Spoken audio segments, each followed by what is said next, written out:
हे मैया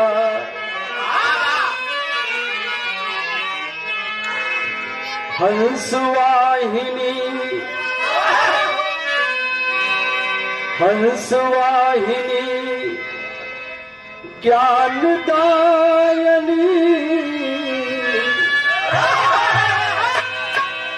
हंसवाहिनी ज्ञानदायिनी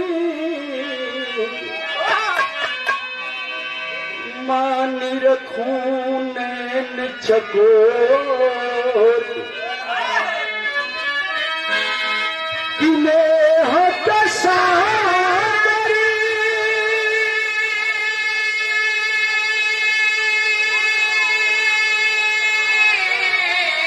किनेह दशावरी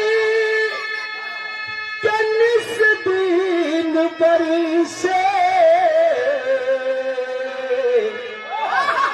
टूटे ना कबहू डोरी।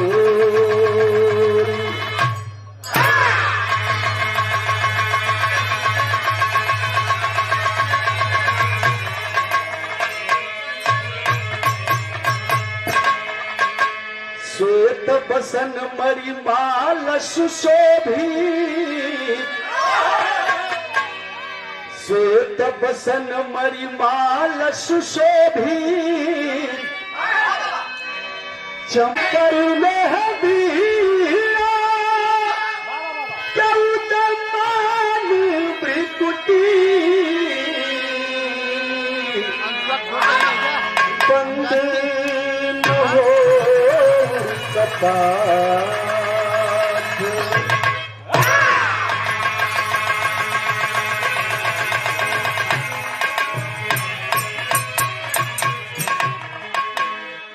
मन विकराल भ्रमित न होवे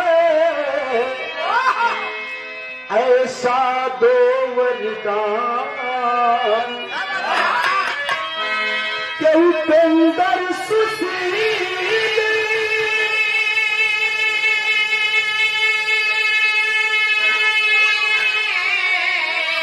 के उपेंद्र सुशील क्या है मैया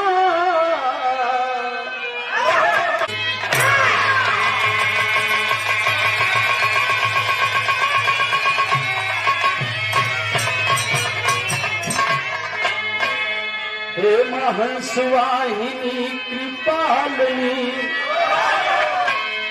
हे महंसवाहिनी कृपालिनी महिमा अनंत वेद चार को दिखाई हो मोहे त्रिदेव घेव देवता न जान सके किए कई स्वरूप तीन देवियां कहाई हो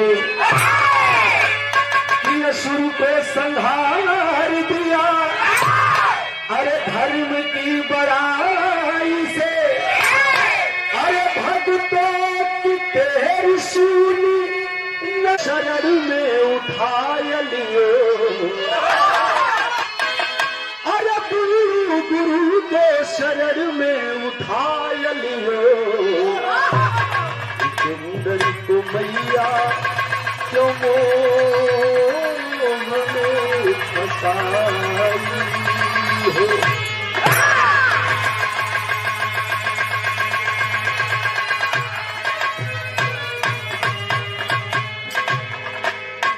अच्छा भैया आज सबसे पहले उपलक्ष्य में आए हुए सभी लोगों का इस परिवार से मेरा बहुत करीबी नाता है, इसलिए मैं परिवार का सदस्य होने के नाते आए हुए सभी लोगों का हार्दिक अभिनंदन वंदन स्वागत करता हूं। भैया की तरफ से वंदना हो गए और हम 4 लाइन स्वर्गीय माता जी के विषय में बनौले हैं गाना जेकर तेरे ही आप लोग आज खाए बदे आयल हुआ। खाए वाला बैठा वाला जहां तक आवाज जा रहा बा वहां तक ध्यान दिया लो।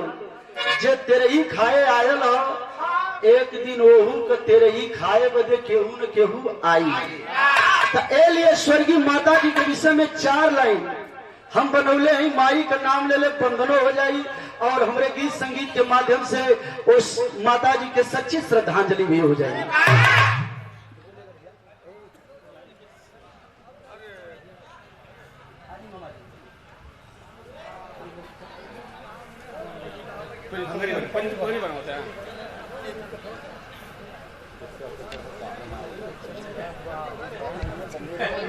यहाँ से बम्बई तक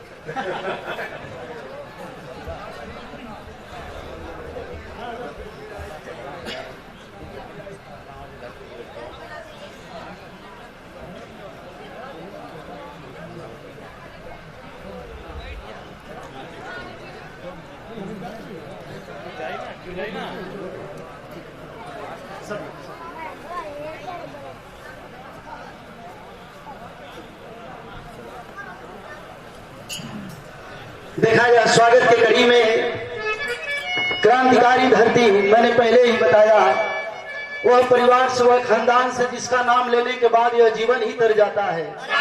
पूजनीय रामधारी पहलवान जी के घराने से और हमारे पूजनीय गार्जियन आदर्श श्री सच्चे लाल यादव जी प्रमुख जी की तरफ से हजारों रुपए का पुरस्कार, पुष्प की पंखुड़ियों में गुथा हुआ हार, प्यार, सम्मान और साथ में एक बनारसी साफा और हजारों रुपए का पुरस्कार हमारे पूजनीय गार्जियन गाजीपुर से लेकर के और बॉम्बे तक प्यार आशीर्वाद मिलता है।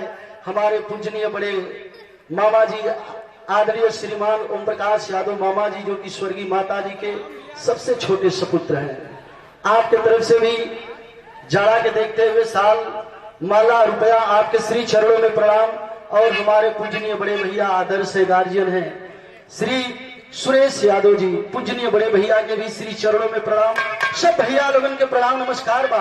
4 लाइन बिरहा आप लोग खूब रात भर खूब मौज में सुनिया, खूब अच्छा जैसा आप लोगन का बिरहा मन करी वैसा सुनिया भैया। लेकिन 4 लाइन है जगरे विषय में यहाँ सब लोग जुटल बा, तो माई का 4 लाइन श्रद्धांजलि बा। कैसे बा मास्टर?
स्थान दे।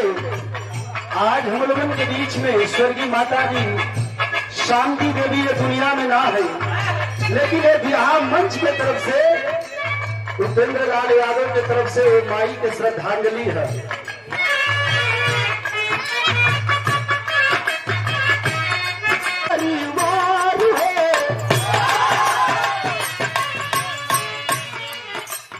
अरे छोड़ के आज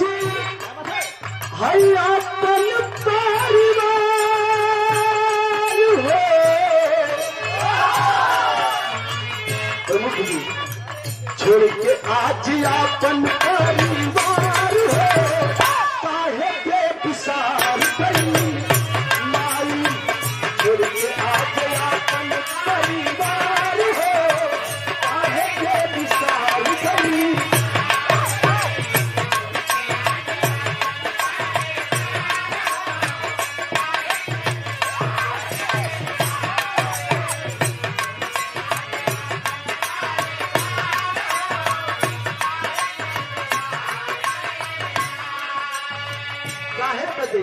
अरे सोना पड़ल ना दुआर हो,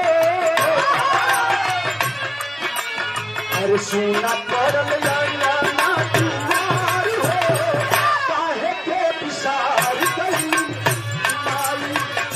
सोना पड़ल ना दुआर हो,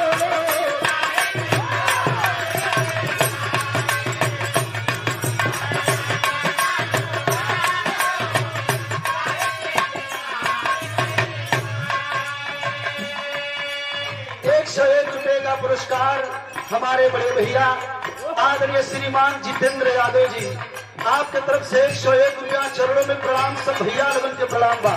एक को लाइन छूट जाई हमार गावत बेकार हो जाई। पहली लाइन कवि जी का लिखत हुई, अरे स्वर्ग शांति भैली से बनावा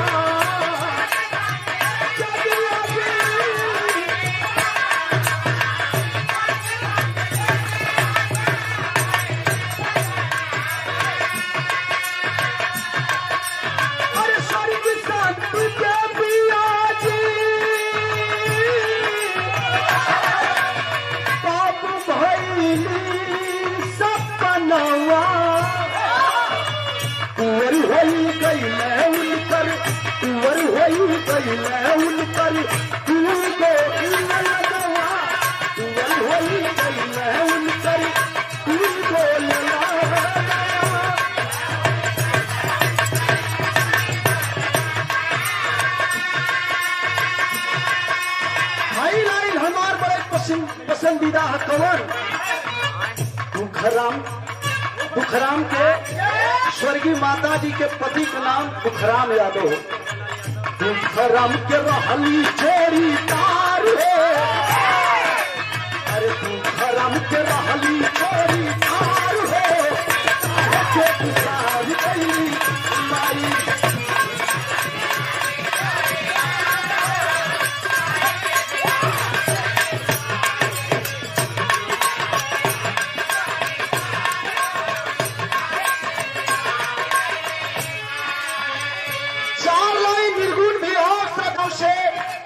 भीमा पार, जहां स्वर्गीय माता जी का नैहर भीमा पार में दुखराम बाबू जी का शादी हुई। उस समय डोली में बैठ के जमने समय दुखराम बाबू भीमा पार में गईलन तो कवि जी का लिखत हुआ,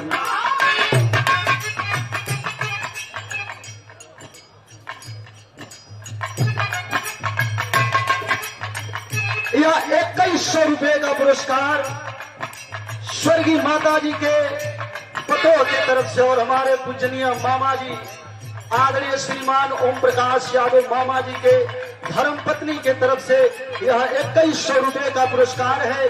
शोका कुल परिवार से मैं सभी लोगों के श्री चरणों में प्रणाम करता हूँ। पहली लाइन आप लोग गौर करिए, जीवन का शुरुआत माता जी के कैसे भयल, अरे गाँव से खपूरा में पाव चाहिए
नंबर 1 जिला पंचायत सदस्य शहपुर हमारे पूजनीय बड़े भैया हैं, आदर्श हैं, गार्जियन है श्री राकेश यादव उर्फ मुन्नू भैया। आपके तरफ से हजारों रुपए का पुरस्कार, जोरदार ताली बजा करके आप लोग स्वागत कर दीजिए। और 500 रुपए का आशीर्वाद आया है हमारे बड़े भैया दमन ठेकेदार भोजपुरिया श्री नथुनी यादव जी की तरफ से 500 रुपया श्री चरणों में प्रणाम। और 500 रुपए का पुरस्कार श्री अशोक यादव जी आपके तरफ से आया है, आपके श्री चरणों में प्रणाम। और 1001 रुपए का पुरस्कार कोरोना जैसे महामारी में दिन रात चल करके और गरीबों की मदद करना, गरीबों के सुख दुख में हमेशा कदम से कदम मिला करके चलना और ठंड के मौसम में गरीबों तक गर्म वस्त्र पहुंचाने का काम और समाज सेवी और युवा शक्ति संघ के राष्ट्रीय अध्यक्ष हमारे बड़े भैया कहने में मेरी छाती दूनी हो जा रही है। हमें फक्र है, नाज है ऐसे बहादुर नौजवान आदरणीय श्रीमान सुनील यादव पर। मैं चाहूंगा सुनील भैया का स्वागत आप लोग जोरदार ताली बजा करके कर दीजिए। सब भैया लोगों के बहुत बहुत प्रणाम बा। देखा है बिरहा से कम बजा न दे। बिरहा में कहानियां चले ले, बिरहा का स्टोरिया चले ले तो तनी सा जेकर तेरे ही खाए बदे आ ले जा। तनियो माई का स्टोरी सुना। 1960 में माई का शादी नैहर कहाँ है? भीमा पार। कवि जी का लिखत हुआ अरे गाँव से कपूर में पाव चाहिए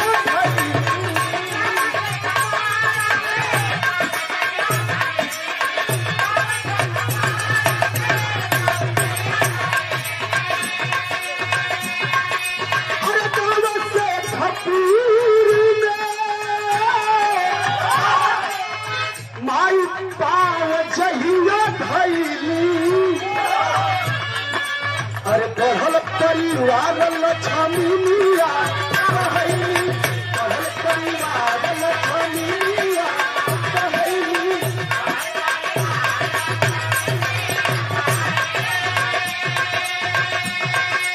बाबूजी तुखराम यादव डोली में लेके शेखपुर गांव में माता जी के जब डोली से उतरलन तो कुछ दिन के बाद परिवार बढ़ल। बेटी के रूप में एगो लक्ष्मी पैदा भइली। तब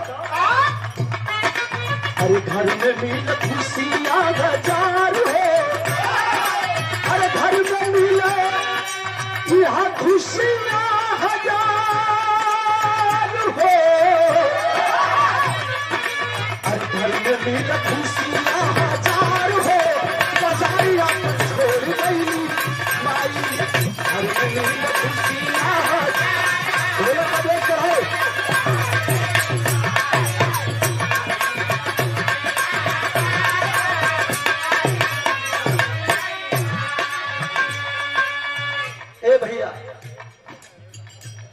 ₹51 का पुरस्कार हमारे जितेंद्र भैया के तरफ से। भैया के श्री चरणों में प्रणाम। सब भैया लोगन के प्रणाम नमस्कार बा।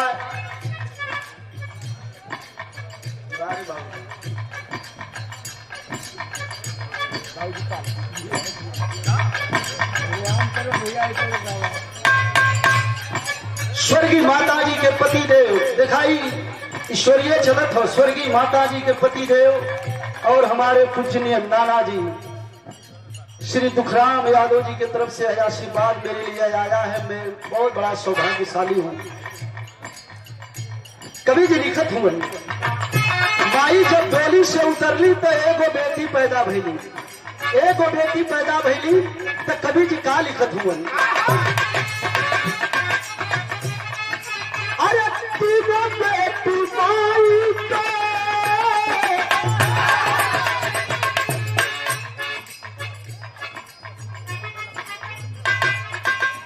₹101 का पुरस्कार श्री संतोष यादव ग्राम प्रधान देवपुर के पावन धरती से ₹101 श्री चरणों में प्रणाम। सब भैया लोगों के प्रणाम नमस्कार बा। 3 गो बिटिया। कौन कौन बिटिया?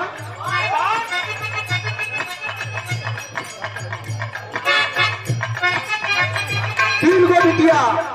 लालमणि देवी, उषा देवी, पुष्पा देवी। ये तीनों बेटी जब पैदा भइली तो कवि जी लिखत हुआ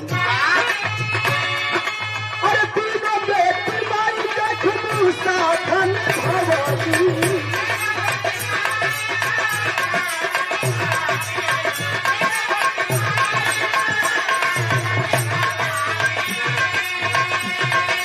अरे तीनों बेटी माई का निभवली खूब साथ है। मरी भैया जी, मरी भैया जी हो गई अनाथ हो।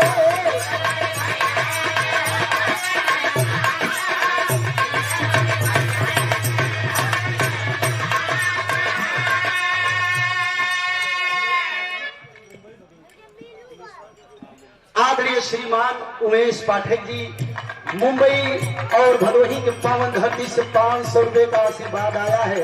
आपके श्री चरणों में प्रणाम। सब भैया लोगों के प्रणाम यही टाइम पर प्रदान करें। अरे देवमणि भैया जी हो गई लाची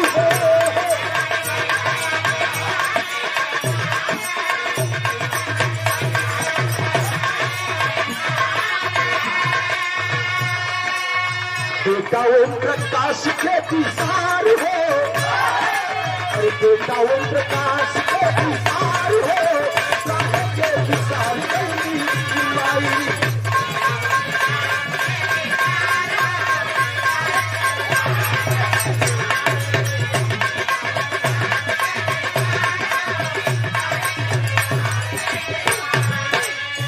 और 1001 रुपए का पुरस्कार हमारे पूजनीय गार्जियन, मैंने पहले ही बताया सभी कलाकारों के बहुत ही शुभचिंतक हमारे बड़े भैया आदर्श गार्जियन हैं श्री सुरेश यादव जी, आपके तरफ से 1000 रुपया श्री चरणों में प्रणाम और 101 रुपया का बहुत सुंदर पुरस्कार। रजेश चचा आजकल इन लोगों का जोड़ा कर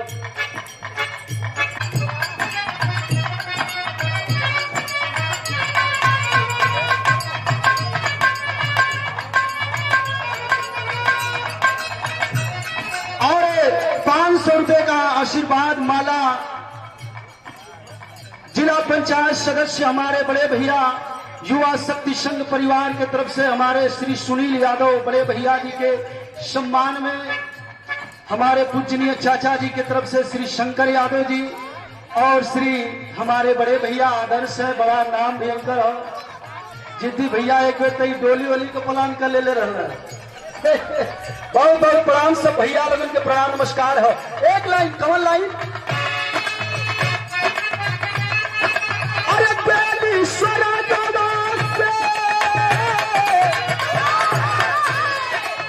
प्रमुख जी अरे बेलीश्वर से मारी बात हो।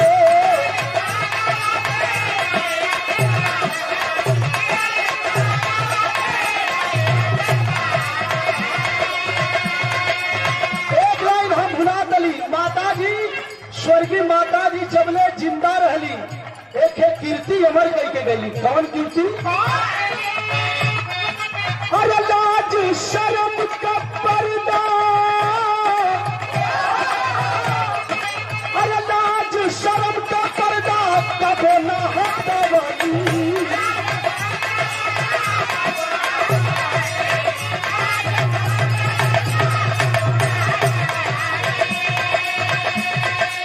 लाज शर्म का पर्दा नए पीढ़ी के जनरेशन बदे संदेश स्वर्गीय माता जी दे के चल गई। जबले ससुरे में अली मामा जी बतौलन भूपेंद्र बाबू कब्बो माई कब घूघट जवन है ऐसे ऊपर जीवन में ना रहे। जब भी घूघट माता जी का रह देखने पर आजकल नईकी जवन आवत है तो उठलिए फोटो में गांव भर के दिखा दे। तो माता जी नईके पीढ़ी के इस संदेश देके चली गई। कौन? अरे लाज शर्म का पर्दा तली ना हटवाली।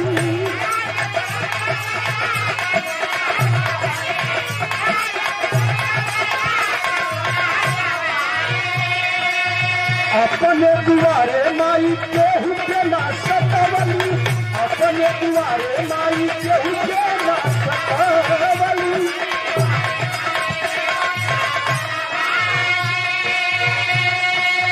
याद कर सब हिया सुधार हो। याद कर सब हिया सुधार हो। काहे के पुकार गई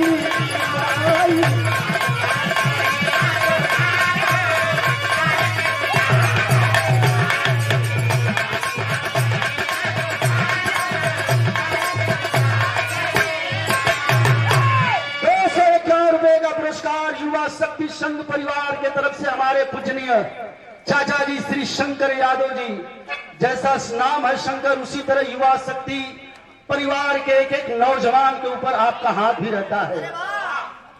अरे ओढ़नी के रंग पिया। 200 रुपए का पुरस्कार विराज की बहुत सुंदर गायिका जहां तक भी रहा है वहां तक नाम है रजनीगंधा जी मंच पर आई है। मैं चाहूंगा जोरदार ताली बजा करके आप लोग स्वागत करें। और 200 रुपए का पुरस्कार श्री शैलेंद्र यादव देवकली से 200 रुपया। चरणों में प्रणाम, सब भैया लोगन के प्रणाम नमस्कार बा। हमरे आखिरी लाइन का बा, अरे बेली सोना गावा से माई आशीर्वाद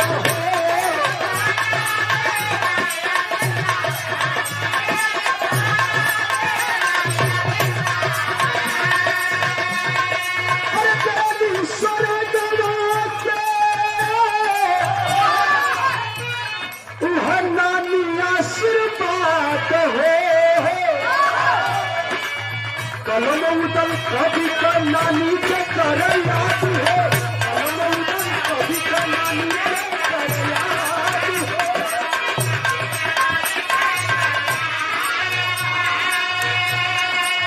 कर लाल चंदन गुरु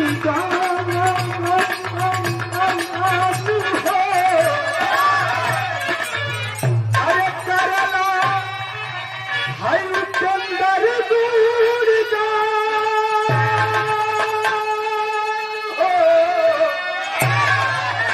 करलाऊ चंदर गुड़ी गान हो गाय के विशाल कैली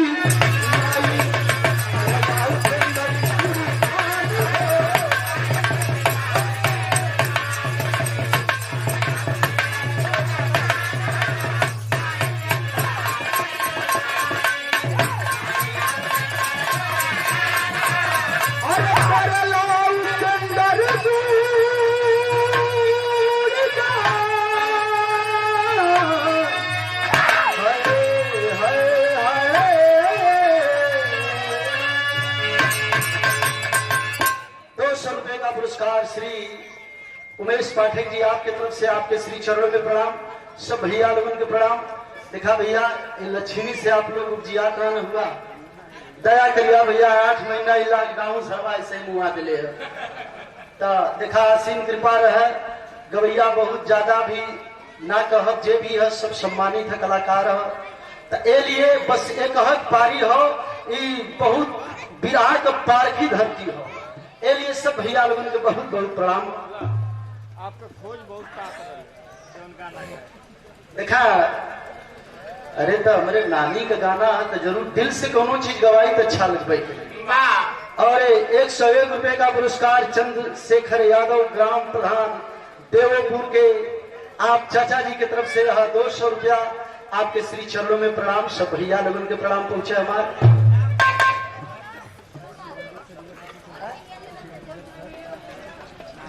श्री शैलेंद्र सर जी युवा शक्ति संघ परिवार की तरफ से, संरक्षक महोदय आपके तरफ से 200 रुपया। युवा शक्ति संघ परिवार के श्री चरणों में प्रणाम, सब भैया लोगों के प्रणाम। श्री संजीव सिंह जी उपाध्यक्ष युवा शक्ति संघ परिवार आपके तरफ से 200 रुपया। श्री चरणों में प्रणाम, सब भैया लोगों के प्रणाम।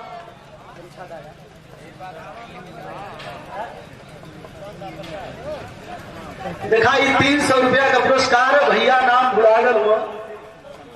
अच्छा अच्छा अच्छा अच्छा, राष्ट्रीय प्रवक्ता जो कि अपने बारी से और अपने लेखनी से अपने बारी से आज के युवा वर्ग को एक संदेश देते हैं और युवा शक्ति संघ परिवार की तरफ छत्र छाया की तरह खड़ा रहते हैं। आदरणीय हमारे पूजनीय गार्जियन श्री शमशेर सिंह जी प्रवक्ता महोदय की तरफ से यह 500 रुपया आपके श्री चरणों में प्रणाम, सब भैया लोगों के प्रणाम बा।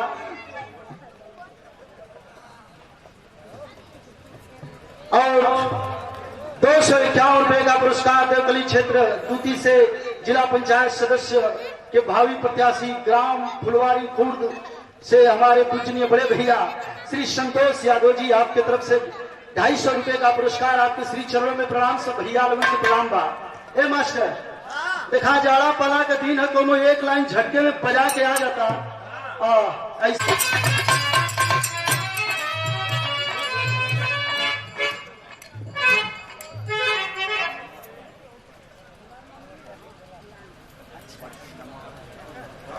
स्वर्गीय माता जी के सबसे बड़ी बिटिया लालमणि देवी जी की तरफ से यह श्रद्धांजलि गीत पर यह पुरस्कार आया है। आपके श्री चरणों में प्रणाम, सब भैया लोगों के प्रणाम।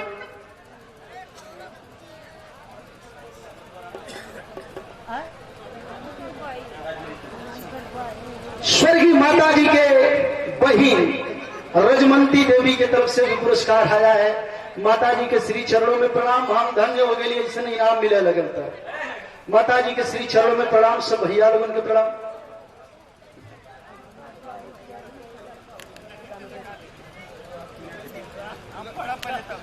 स्वर्गीय माता जी के बहू किरण देवी की तरफ से, मतलब हमारे मामी की तरफ से 500 रुपया। बहुत बहुत प्रणाम, सब भैया लोगों के प्रणाम। और युवा शक्ति संघ परिवार की तरफ से जिला उपाध्यक्ष गाजीपुर श्री राहुल यादव बड़े भैया की तरफ से पुरस्कार है। भैया के श्री चरणों में प्रणाम, सब भैया लोगों के प्रणाम।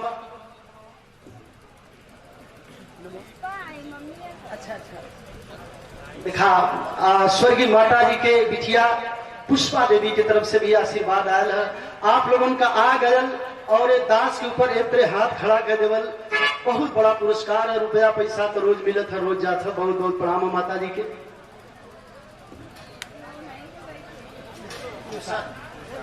और स्वर्गीय माता जी के बिटिया उषा देवी की तरफ से हमारे माता जी की तरफ से पुरस्कार आयल है। श्री चरणों में प्रणाम हो, सब भैया लोगों के प्रणाम नमस्कार हो।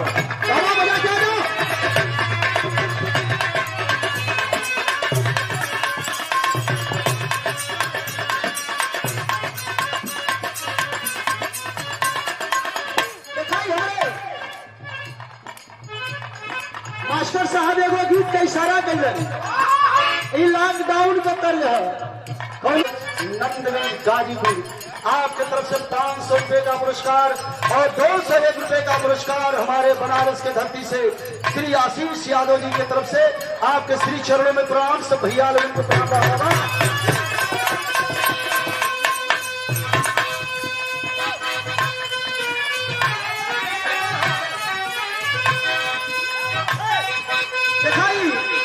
पूर्वी का एगो टुकड़ा है, जैसे खाना कितनो बढ़िया बन जाए जब ले नमक ना पड़ेला वो खाना का स्वाद ना रहेला।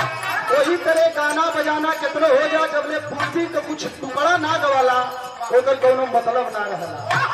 पूर्वी 3 किस्म के होले, एक है सीधा चले ले, एक है थोड़ा लपेट के चले ले, एक है एकदम ऐठत के चले ले। अष्टावक्र मुनि मिले भाई कौन है आप लोग समझ जाया।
एकदम सीधा टारगेट बिरहा की तरफ आप लोगों का ले चलते हैं।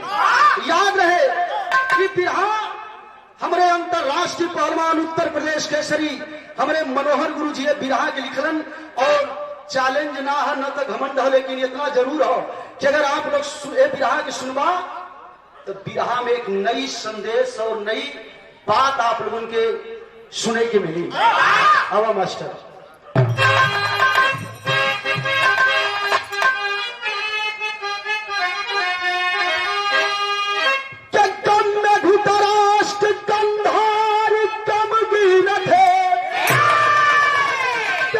महाभारत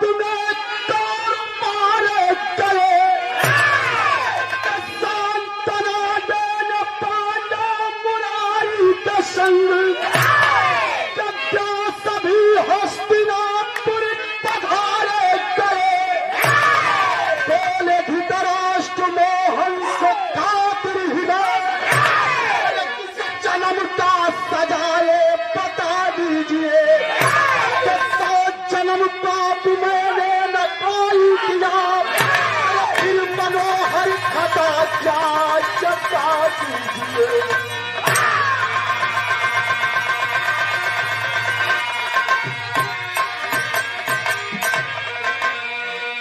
हमारे गुरु जी लिखन जैसे आज नानी मर गल है माता जी मर गई तो दुनिया के सच्चाई है दुआर करे आप लोग जाला कि ना जाला।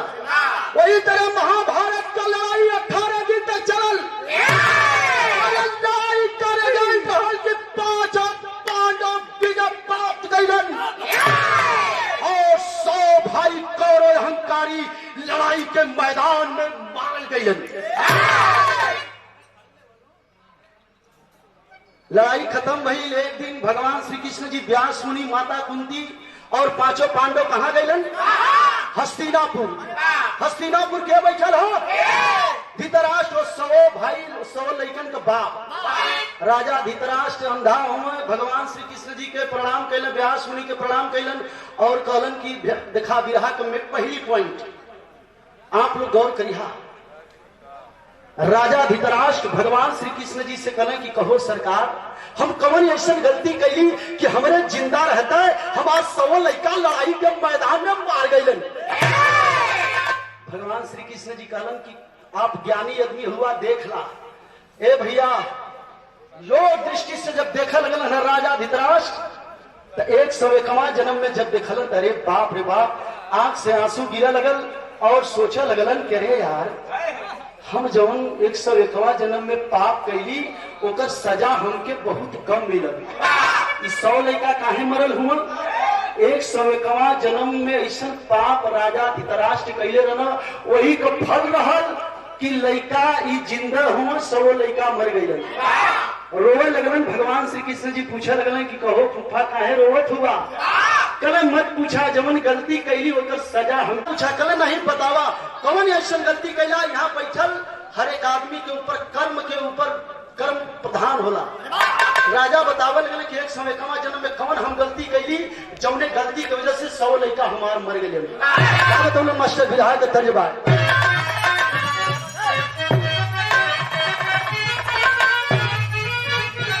कर्ज छोड़ा। राजा बतावा लगले 101वां जन्म के बाद कि 101 जन्म अरे हम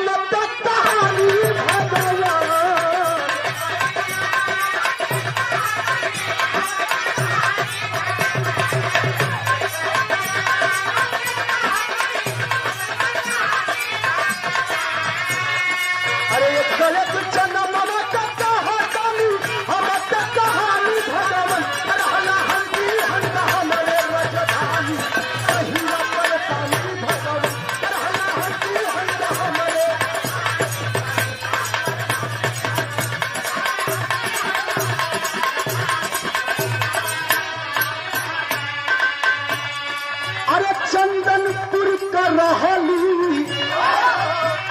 हम मोती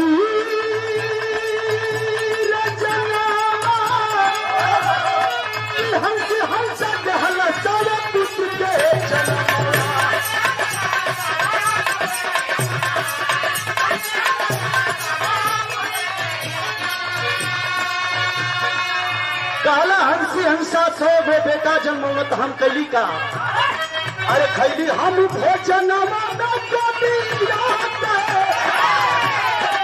खैली हम भोजन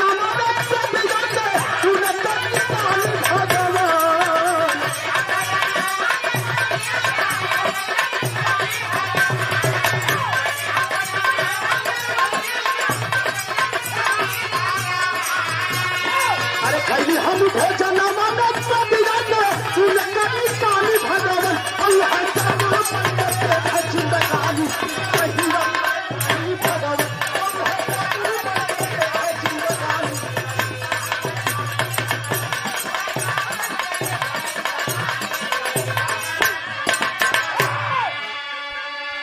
₹101 बहुत सुंदर कोरस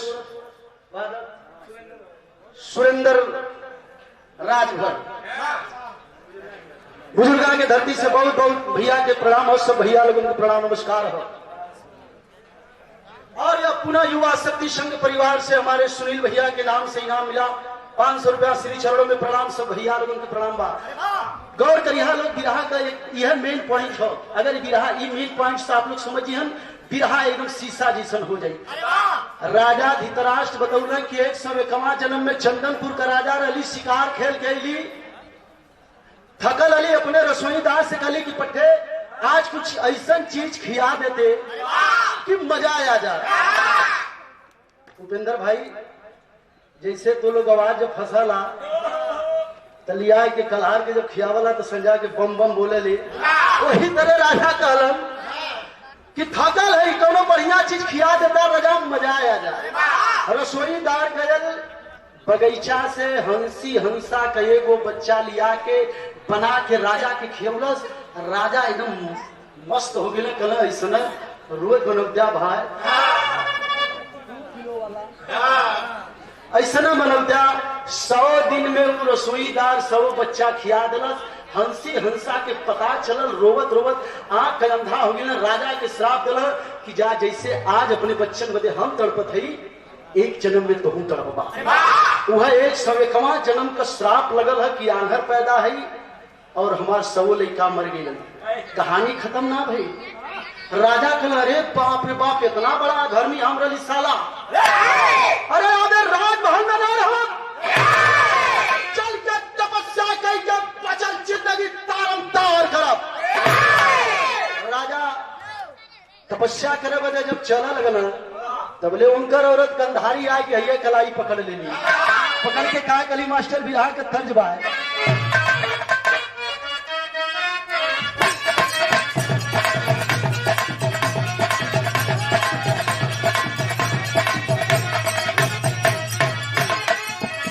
तलवा बड़ी लचकदार है।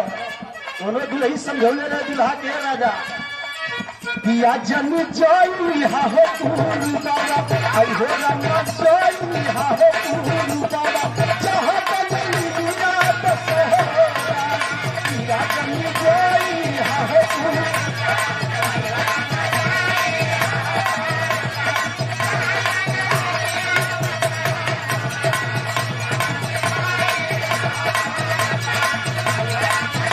लेकिन चला होया तो बनावा पिया महू चला होया तो बनावा सगे तेरा रंगा चली हो।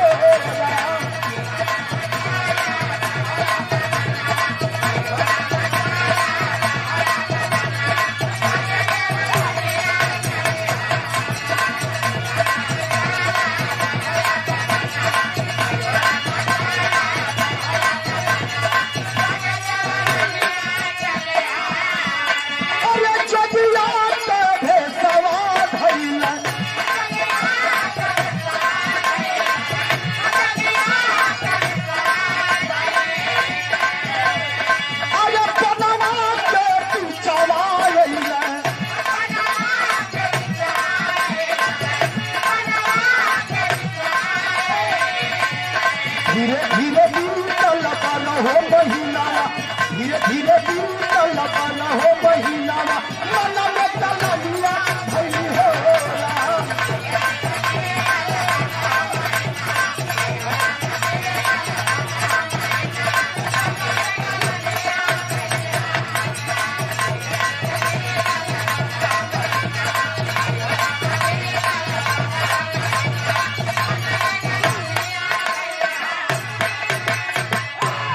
बिरहा सुने वाली और भगवान श्री कृष्ण जी आज गए भगवान श्री कृष्ण जी जंगल में पहुंचा के राजा धृतराष्ट्र के अपने महल के तरफ चल गए। भगवान श्री कृष्ण जी व्यास मुनि और उनके सेवा सत्कार में 5 पांडव, माता कुंती, माता गंधारी लगल है। अब राजा के तपस्या करत कितना दिन बीतल? 1 साल 12 महीना बीतल। तो एक दिन भगवान श्री कृष्ण जी व्यास मुनि से कहले कि कहो मुनि जी चल के पता करना कि राजा तपस्या करत में का हाल चाल हो। बिरहा का दूसरी पॉइंट, जैसे जज लोग फैसला दिलन वही तरह आप लोग हमारे लिए जज हुवन। बिरहा के दूसरी पॉइंट आप लोग नोट करिए भैया। राजा का हाल चाल वदे साल भर बाद भगवान श्री कृष्ण जी व्यास मुनि वही जंगल में पहुंचलन।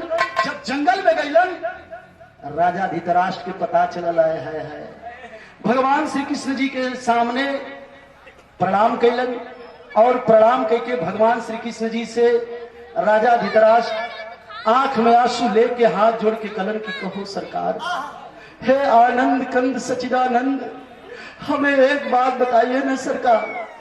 ए बच्चा, बाबू, ए बेटा, आंख में आंसू लेके राजा कलन की सरकार, हे केशव, एक बात हमें बताइए ना मालिक, हम एक जन्म पाप कैली तो हमके इतनी बड़ी सजा दे देला कि हमारे 100 लड़का मर गई। एक जन्म पाप कैली तो इतनी बड़ी सजा दे देला कि हमारे 100 लड़का मर गई। बिरहा कही है पॉइंट हो, तो हम 100 जन्म पुण्य भी तो कैले है। एक जन्म पाप कैली तो लड़का मुआ देला, 100 जन्म पुण्य कैली ओकरे बदले हमके का देला। भगवान श्री कृष्ण जी कहलन कि फूफा 100 जन्म के पुण्य के बदले आज जवन मंगवा तुमके दे दे। तब का मांगत हो राजा?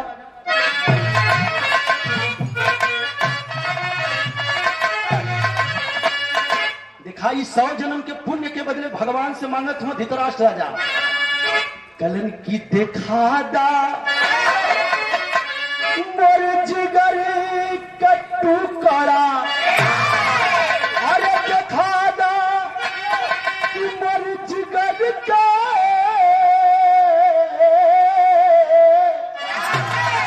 हो देखा दा मोर जिगर कट्टू कड़ा, अरे मरे जो कुरुक्षेत्र में पीरवन के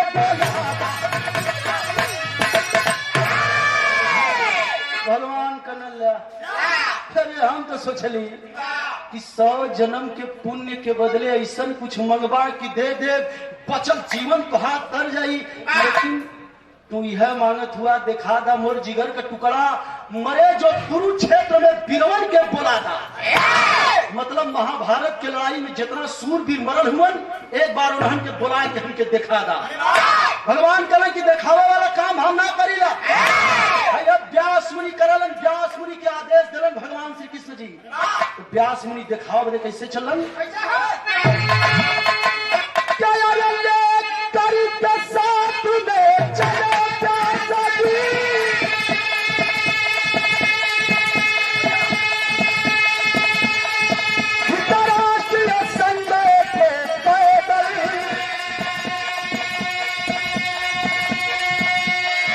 लेकर संजय भैया, संजय भाई, भोजपुरी और विरहा में यह अंतर है। देखा हमारे गुरु जी लिखत हुआ, लेकर के साथ में चले व्यास जी धृतराष्ट्र संजय को पैदल। ल से शुरू है, ल पर बंद हो, एक ल के बंदिश बोलल जाला। लेकर के साथ में चले व्यास जी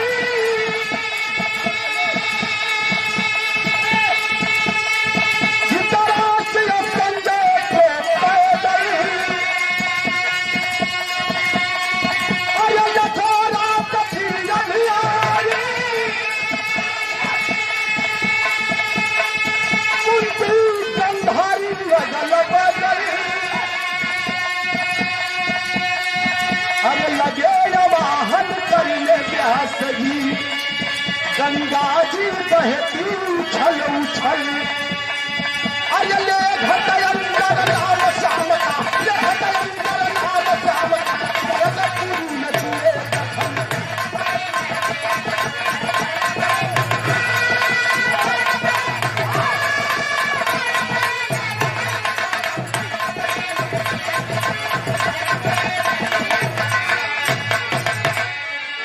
जाके 3-4 मिनट बिरहा हमारा और है, लेकिन मेन पॉइंट हो जाके व्यास मुनि गंगा जी के किनारे आसन मार के बैठ गए। एक तरफ धृतराष्ट्र के 5 पांडव के माता कुंती, माता गंधारी के बैठा दिलन। अच्छा चचा हम समझत ही, चचा समझत ही, लेकिन अच्छा कोनो बात ना है।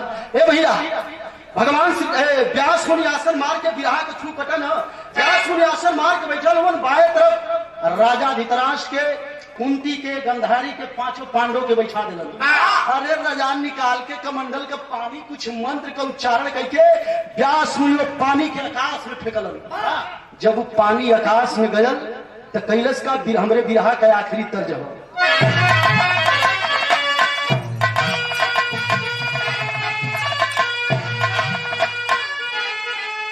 देखा ये तर्ज के बिरहा के सम्राट श्याम देव प्रजा चलो रे श्याम हरि सही लाजन, चलो रे श्याम हरि सही लाजन, अरे सरगे कसीरा पूरा उतर लगलन, अरे दियो उतर लगलन, अरे भाई गंगा जी पूरा पूरा उतर लगलन।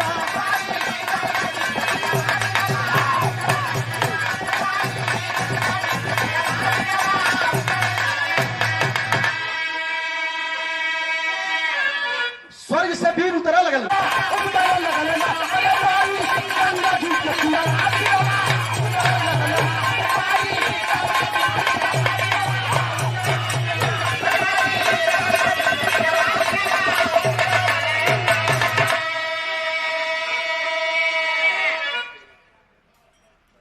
दिखाई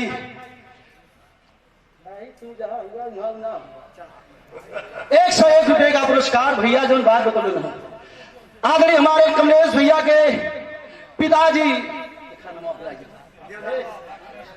श्री देवनाथ यादव बाबूजी के सम्मान में है 101 रुपया आपके श्री चरणों में थोड़ा करेजा बनल है ना भैया, सही है ना? तब ठीक है, इतना लोन दहले रे बात तो पसवा फेंका तो कबू कबू टीवी में दिखावा ला बोला ला, पहले बोली टाइट बोली भांजे, फिर उसके बाद धीरे धीरे लबिया के बोली भांजे। ए भैया वो उतरल, शकुनी भी उतरल, लेकिन स्वर्ग से जितना लोग उतरल हुआ बिरहा के तीसरी पॉइंट राजा धृतराष्ट्र कहले हुआ कि दिखावे के हा उतरल हुआ लोग तेंके आँख हैया ना आई जन्म से आनहर हुआ तेंके लौकी कैसे। फिर व्यास मुनि से कहा कहलन बिरहा पपट का भाव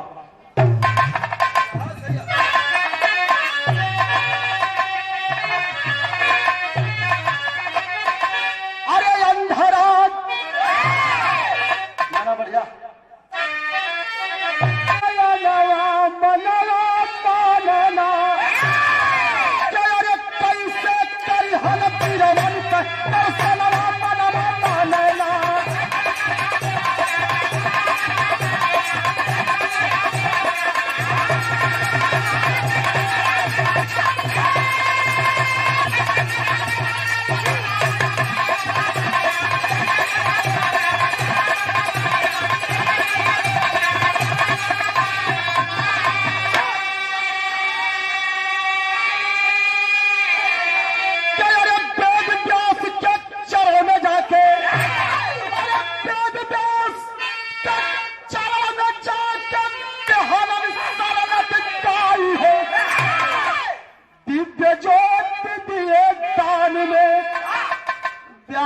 मुनि हर साई हो।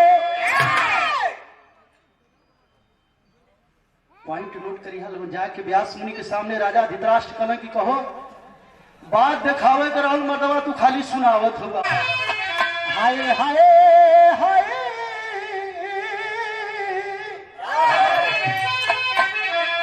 अरे ज्योतिया कि ज्योतिया मिला हीरा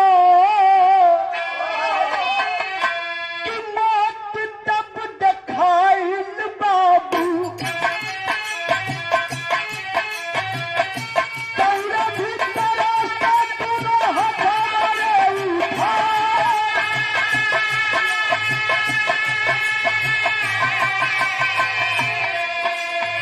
बिरहा का मेन फ्रंट छूटे न पंचो राजा के लौका लगल तो सबसे पहले के देखलन जवन द्रौपदी का वो पांचों लड़का धोखे से काटल वाला छोटका उन्हें के जब देखलन है तो माया छछाई है दौड़ के राजा करत का हुआ आल्हर सुगनवा पांचों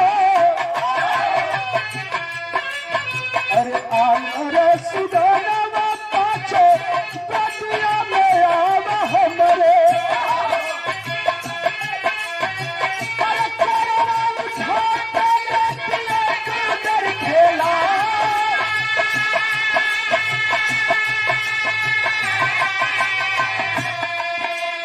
राजा दौड़ के जाके वो पांचों के कहत हुए कि एक बार आए के हमरे गले से मिल ला लोग तो लोग के कोरा उठा ले ही तबले पांचों लइकवा छोटका का कथ हुआ अरे गंगा जी के तीरावा से गंगा जी के तीरावा से बोले पांचों हीरावा भैया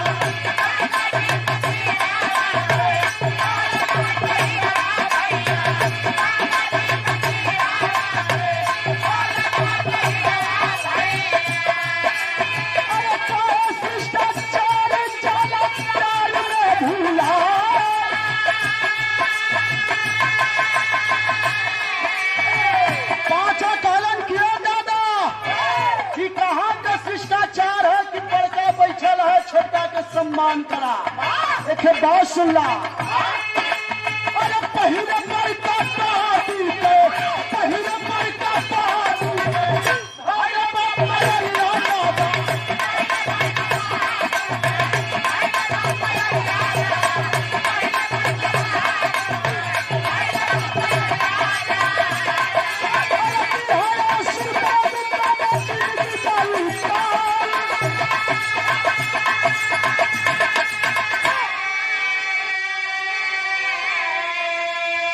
पांचों लड़कवा हंस के कहले कि कहो दादा कि कहाँ का शिष्टाचार है कि बड़कवा बैठल है छोटका के सम्मान करवे तो दौड़ देला अरे बगल में खड़ा हुआ भीष्म पितामह दादा जाए के पैर छूला बचल जिंदगी तर जाई तो पांचों लड़कवन का बतिया सुन के राजा का मूड इधर है तुरंत चेंज भयल गए भीष्म पितामह के पैर पर गिरने स्वर्ग में महाभारत की लड़ाई में जितना सूरवीर कर्ण भी आया था सबसे राजा मिलने जुलने उधर राजा बात समझिया लोगों राजा मिलत हुआ इधर पांचों लड़कमन के मौका मिलल है गंगा जी से निकल के तीरे से निकल के व्यास मुनि जहां आसन मार के बैठल है वही ठिया जाए के पांचों लड़कवा हाथ जोड़ के एक बात कहलन कौन बात कहलन बिरहा का आखिरी पॉइंट है आप लोग नोट करिए क्या कहलन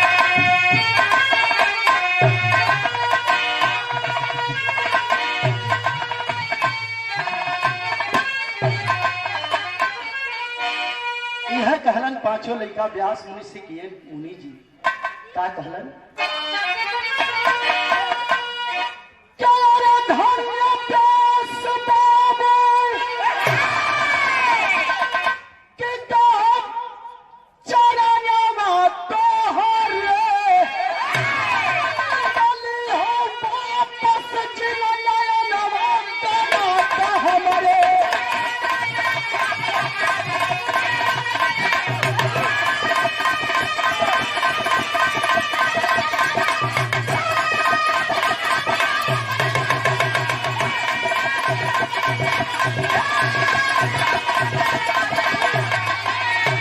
हम स्वर्गीय बालेश्वर गुरु जी के चेला बानी आदर्श हमने के विजयी गुरु जी हमारे तमाम जितने हमारे विधा के कलाकार हैं हमारे घर आजमगढ़ पड़ेला हमारे गीत सुनने युवा प्रधानवा के रहर में चौड़ी छाती वीरो हसत का वही मर गए लड़का को बड़ा मगन हो इन्हानो खाते गौले रह गए कि पापा मौसी पे मारे ले